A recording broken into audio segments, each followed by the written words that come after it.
Okay बेटा, हम लोग पहुंचे थे अकाउंट्स में प्रोविडेंस एंड रिजर्व्स वाले चैप्टर पे। अब हम लोग पहुंचे थे यहाँ पे जनरल रिजर्व और स्पेसिफिक रिजर्व हो गया था हमारा। इसके बाद आता है कैपिटल रिजर्व। कैपिटल रिजर्व में यहाँ पे जो भी सारे नाम लिखे हुए हैं कैपिटल रिजर्व के अंदर, ये सब आपको जिस एज ग्रुप में आप हो उसमें थोड़ा समझना मुश्किल है। कैपिटल रिजर्व के अंदर आप देख रहे हो यहाँ पे 7 अलग अलग ट्रांजेक्शन दी हुई है। अब क्योंकि ये सब कॉर्पोरेट लॉ है, कंपनी लॉ है, कॉर्पोरेट मतलब कंपनी, ये सब कंपनी से रिलेटेड ट्रांजेक्शन्स हैं। ये सब आपको 12th स्टैंडर्ड के अंदर कॉर्पोरेट अकाउंटिंग के अंदर जब हम कंपनी लेवल की अकाउंटिंग करेंगे तब ये सारी ट्रांजेक्शन समझ में आएंगे। अभी मेरे से जितना बन सकेगा मैं डिटेल में जाऊंगा ये सारे सातों एग्जाम्पल समझाने के लिए। सुनना ध्यान से। मैंने जैसे लास्ट लेक्चर में भी बताया था कि कैपिटल रिजर्व के अंदर हम लोग सारे कैपिटल प्रॉफिट्स क्रेडिट करते हैं और कैपिटल लॉसेस डेबिट करते हैं। तो capital reserves are set aside out of capital profit. They are set aside out of capital profit and are normally not available for distribution of profit. They are normally not available for distribution of dividend, you can say.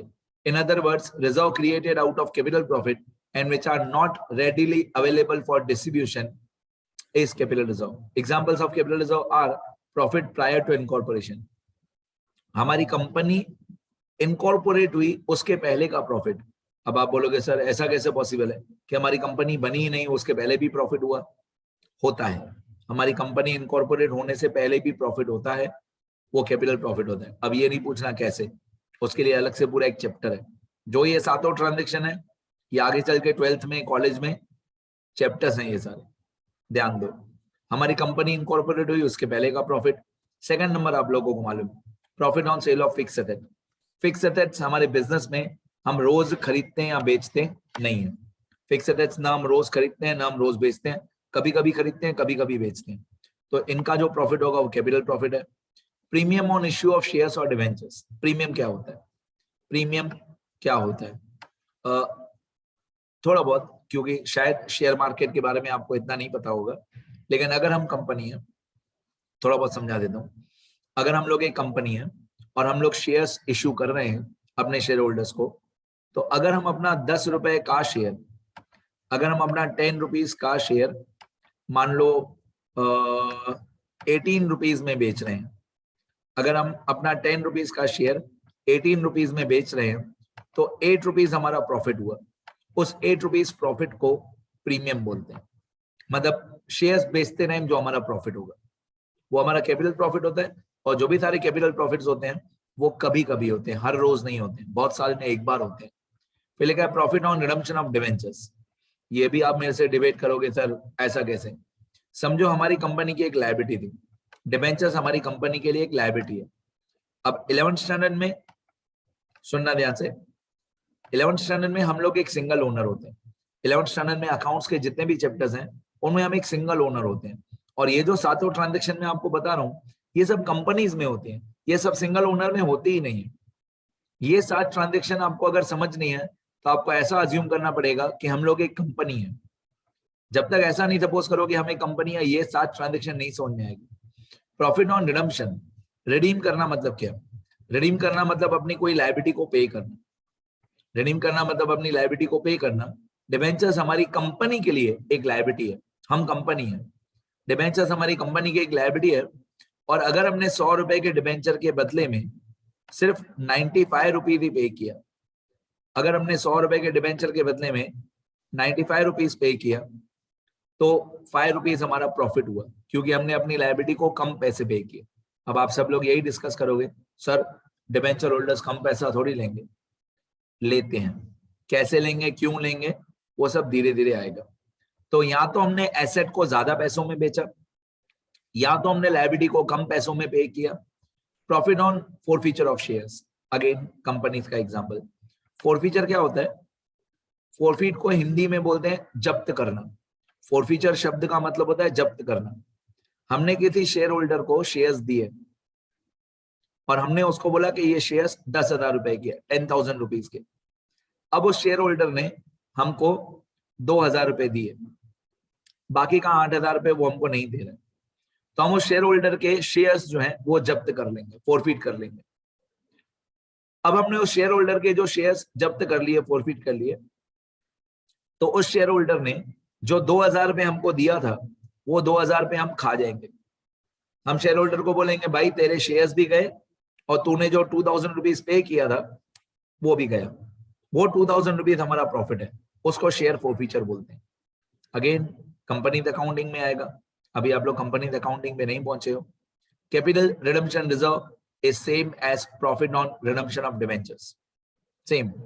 मतलब debentures को हम पे कर रहे थे या कोई भी लायबिलिटी हम पे कर रहे थे तो हमने उस लायबिलिटी का कम पैसा पे किया। Profit on revaluation of fixed assets and liabilities, हमारे कोई फिक्स एसेट्स थे, land and building, plant and machinery, उनकी वैल्यू बढ़ गई, तो उनकी वैल्यू बढ़ गई तो हमारा प्रॉफिट हुआ। ये सारे कैपिटल प्रॉफिट्स हैं। ये ऐसे प्रॉफिट्स हैं सातों जो हमारे बिजनेस में कभी कभी होते हैं, हर रोज नहीं होते। फिर all capital profits should therefore be regarded as capital reserves. आगे बढ़ते हैं। Difference between revenue reserve and capital reserve, basis, source, it is created out of business और रेवेन्यू प्रॉफिट। मतलब जो रेवेन्यू रिजर्व्स होते हैं, जो रेवेन्यू रिजर्व्स होते हैं वो बिजनेस के प्रॉफिट्स में थे ही या रेवेन्यू प्रॉफिट्स में थे ही क्रिएट होते हैं। और जो कैपिटल रिजर्व के अंदर जो प्रॉफिट होता है वो कैपिटल प्रॉफिट होता है। सिंपल भाषा में रेवेन्यू रिजर्व के अंदर जो प्रॉफिट है वो डेली एक्टिविटीज का प्रॉफिट है, और कैपिटल रिजर्व के अंदर जो प्रॉफिट है वो ऐसा प्रॉफिट है जो बहुत साल में कभी कभी होता है। Uses, it can be used, यहाँ पे लिखा हुआ है can be, it can be used for distribution of dividend without any precondition. यहाँ पे लिखा हुआ है it can be used for distribution of dividend only if the company satisfies certain condition, only if the company satisfies certain conditions prescribed by the company act। मतलब revenue reserve का पैसा हम dividend के लिए अपने शेयर होल्डर्स को dividend देने के लिए यूज कर सकते हैं, और कैपिटल रिजर्व का पैसा भी यूज कर सकते हैं डिविडेंड के लिए, लेकिन उसके लिए कुछ हमको लीगल फॉर्मेलिटीज कंप्लीट करनी पड़ती है, कुछ कंडीशंस कंप्लीट करनी पड़ती है। Purpose, revenue reserve, it is created for strengthening the financial position and meeting the unforeseen contingencies or some specific purpose. Capital reserve, it is created for meeting capital losses or to be used for purpose specified by the company act।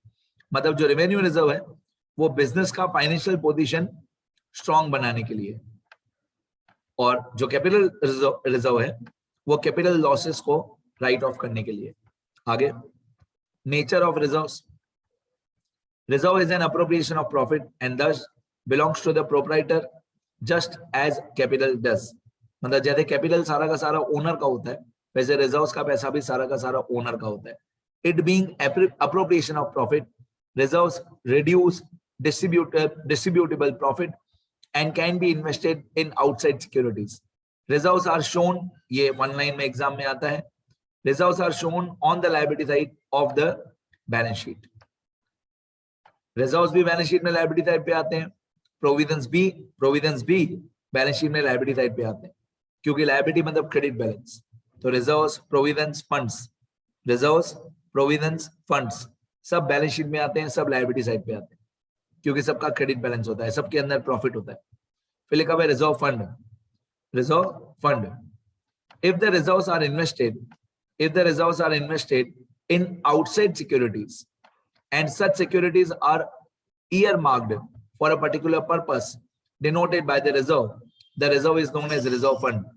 A business will invest the funds outside only if ready cash is necessary on a certain date or the funds cannot be profitably invested in business itself।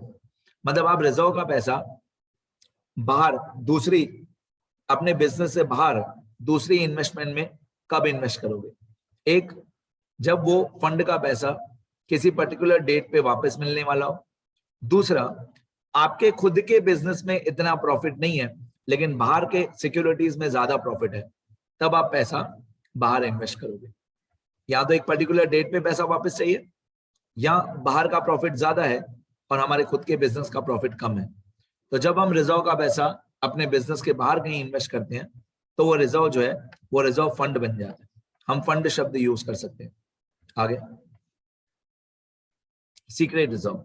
अब जैसे नाम के अंदर ही meaning है secret reserve.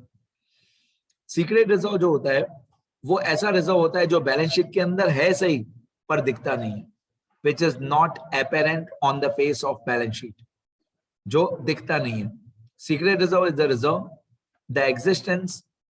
Secret reserve is a reserve, the existence and or the amount of which is not disclosed in the balance sheet.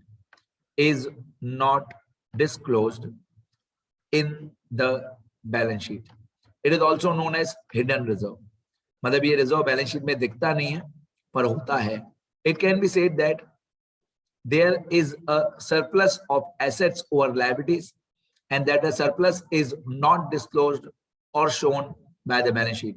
Such reserves are created, सुनना ध्यान से, such reserves are created by showing the assets at lower amount and liabilities at higher amount. मतलब नकली झूठी छोटी amounts हम लिख देते हैं. या तो हम एसेट्स की वैल्यू कम कर देते हैं या हम लायबिलिटीज की वैल्यू बढ़ा देते हैं जानबूझ के, in a wrong manner, in a false manner. हम एसेट्स की वैल्यू कम कर देते हैं, लायबिलिटीज की वैल्यू बढ़ा देते हैं, तो एक सीक्रेट हिडन रिजर्व क्रिएट हो जाता है. Creation of secret reserve, creation of secret reserve.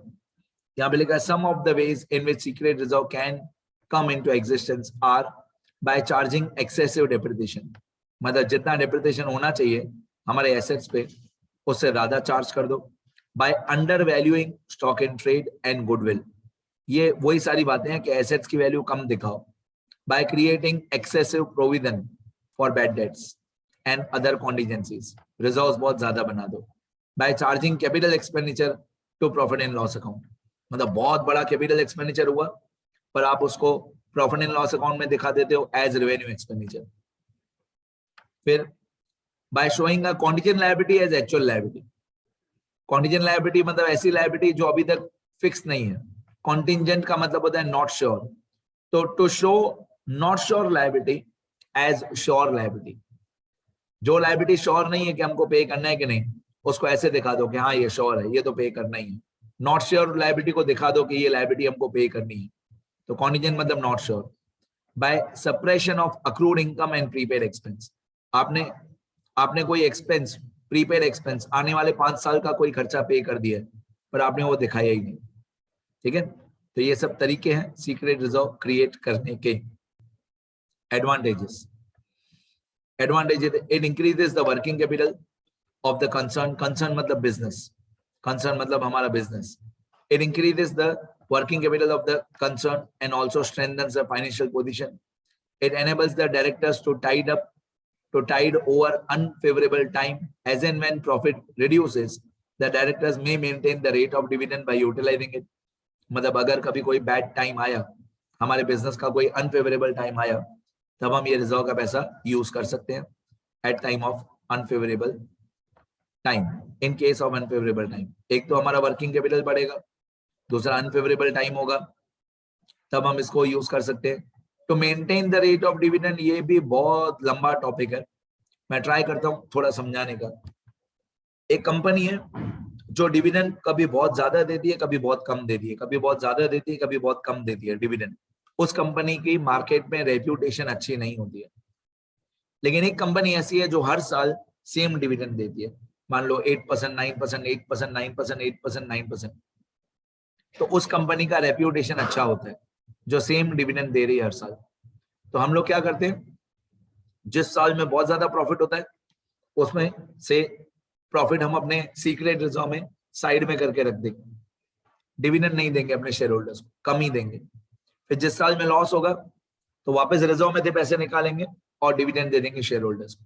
मतलब हम पैसे पहले से ही साइड में कर देते हैं, फिर हर साल थोड़ा थोड़ा डिविडेंड अपने शेयर होल्डर्स को देते जाते हैं. तो अगर हम डिविडेंड हर साल सेम दे रहे हैं तो हमारे शेयर होल्डर्स खुश होते हैं. ओके, तो इसको बोलते हैं to maintain the rate of dividend. Heavy losses of an exceptional nature can be met without disclosing the fact in the published statements and without disturbing the normal business profit. मतलब कोई unexpected loss हुआ, कोई unexpected loss हुआ और उस वक्त आपको पूरी दुनिया को डिस्क्लोज नहीं करना है कि हमारा ये अनएक्सपेक्टेड लॉस हुआ, तब आपको सीक्रेट रिजर्व का पैसा काम है. Disadvantages of secret reserve: the balance sheet will not disclose true and fair position. The balance sheet will not disclose true and fair position of the affairs of the business. It में negatively affect market value of company share, मतलब हमारी company के shares की market value कम भी हो सकती है।